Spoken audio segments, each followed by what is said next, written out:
Hello and welcome back for day 222. Today we will be reading from Esther, chapters 4 through 6, Proverbs Chapter 12, verses 15 through 28, and Romans Chapter 11, verses 1 through 18.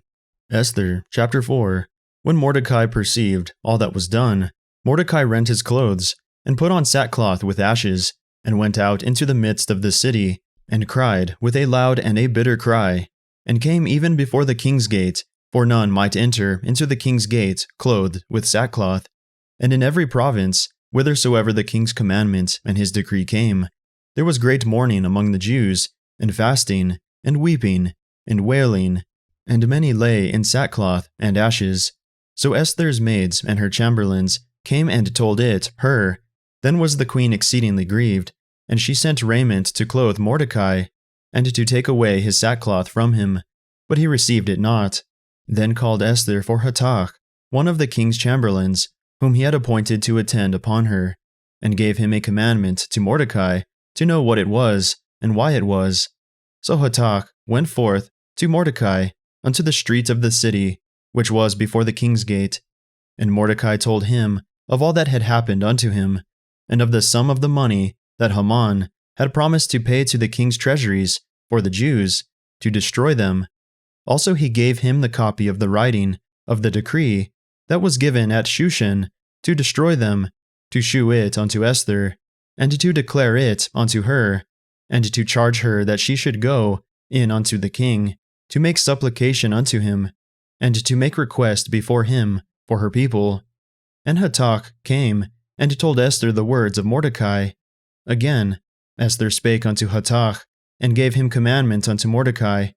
All the king's servants and the people of the king's provinces do know that whosoever, whether man or woman, shall come unto the king into the inner court, who is not called, there is one law of his to put him to death, except such to whom the king shall hold out the golden scepter, that he may live. But I have not been called to come in unto the king these 30 days. And they told to Mordecai Esther's words. Then Mordecai commanded to answer Esther, Think not with thyself that thou shalt escape in the king's house more than all the Jews. For if thou altogether holdest thy peace at this time, then shall their enlargement and deliverance arise to the Jews from another place. But thou and thy father's house shall be destroyed.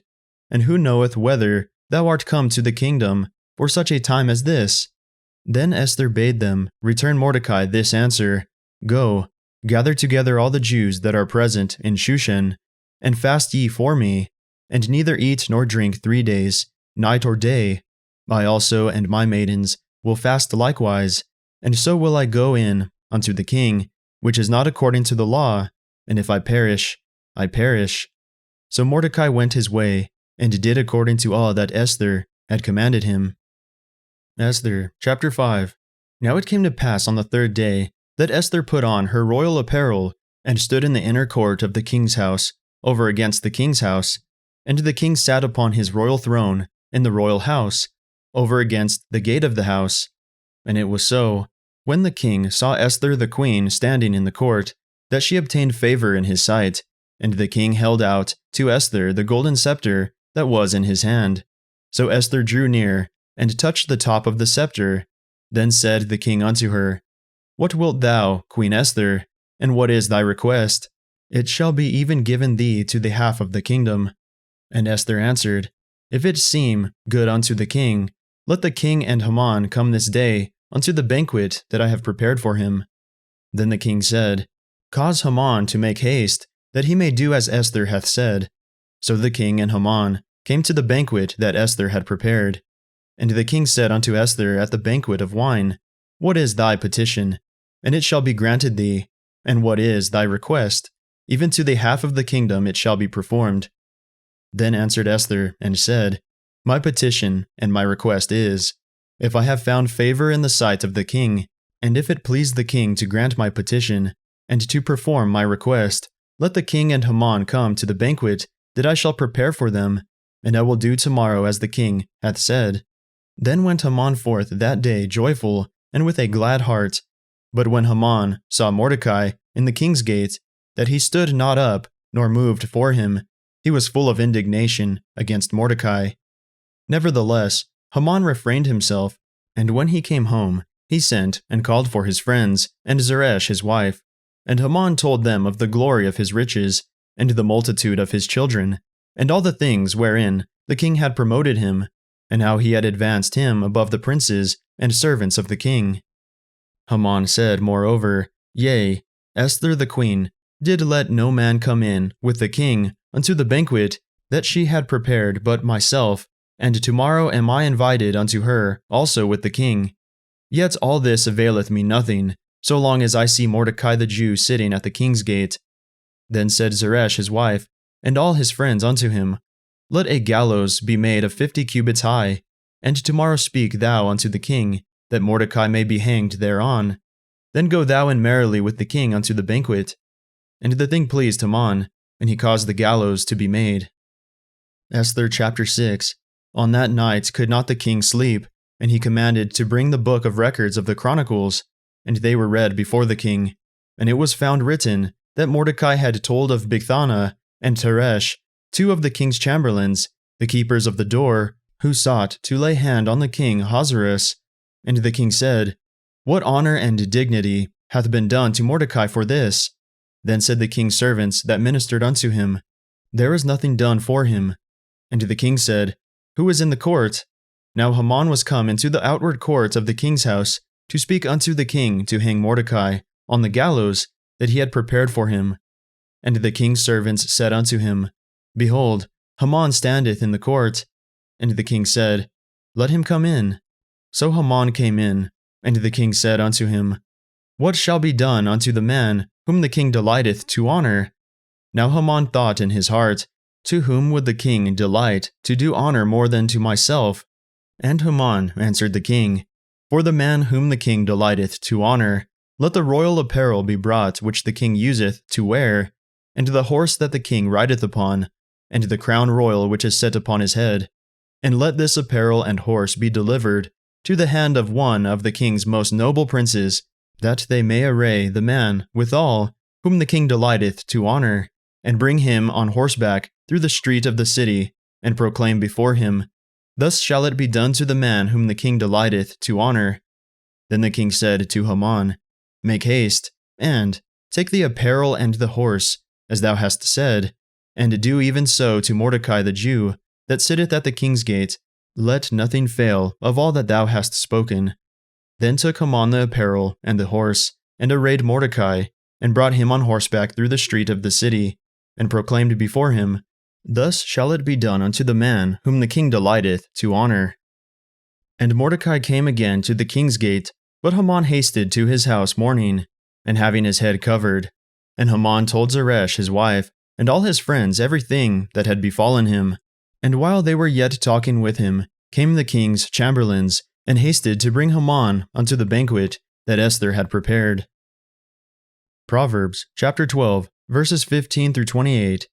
The way of a fool is right in his own eyes, but he that hearkeneth unto counsel is wise.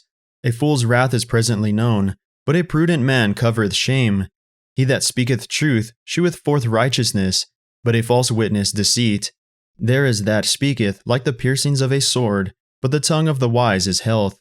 The lip of truth shall be established forever, but a lying tongue is but for a moment. Deceit is in the heart of them that imagine evil, but to the counselors of peace is joy. There shall no evil happen to the just, but the wicked shall be filled with mischief. Lying lips are abomination to the Lord, but they that deal truly are his delight. A prudent man concealeth knowledge, but the heart of fools proclaimeth foolishness. The hand of the diligent shall bear rule, but the slothful shall be under tribute. Heaviness in the heart of man maketh it stoop, but a good word maketh it glad. The righteous is more excellent than his neighbor, but the way of the wicked seduceth them. The slothful man roasteth not that which he took in hunting, but the substance of a diligent man is precious. In the way of righteousness is life, and in the pathway thereof there is no death. Romans Chapter 11, verses 1 through 18. I say then, hath God cast away his people? God forbid, for I also am an Israelite, of the seed of Abraham, of the tribe of Benjamin. God hath not cast away his people which he foreknew. Wot ye not what the Scripture saith of Elias, how he maketh intercession to God against Israel, saying, Lord, they have killed thy prophets, and digged down thine altars, and I am left alone, and they seek my life. But what saith the answer of God unto him? I have reserved to myself 7,000 men, who have not bowed the knee to the image of Baal. Even so, then at this present time, also there is a remnant according to the election of grace. And if by grace, then is it no more of works, otherwise grace is no more grace. But if it be of works, then is it no more grace, otherwise work is no more work. What then? Israel hath not obtained that which he seeketh for, but the election hath obtained it, and the rest were blinded. According as it is written, God hath given them the spirit of slumber, eyes that they should not see, and ears that they should not hear, unto this day. And David saith, Let their table be made a snare, and a trap, and a stumbling block, and a recompense unto them. Let their eyes be darkened, that they may not see, and bow down their back alway. I say then, have they stumbled that they should fall? God forbid. But rather through their fall salvation is come unto the Gentiles, or to provoke them to jealousy. Now if the fall of them be the riches of the world, and the diminishing of them the riches of the Gentiles, how much more their fullness?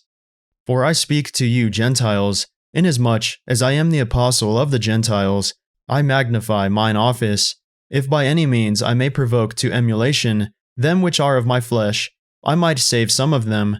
For if the casting away of them be the reconciling of the world, what shall the receiving of them be, but life from the dead? For if the first fruit be holy, the lump is also holy, and if the root be holy, so are the branches.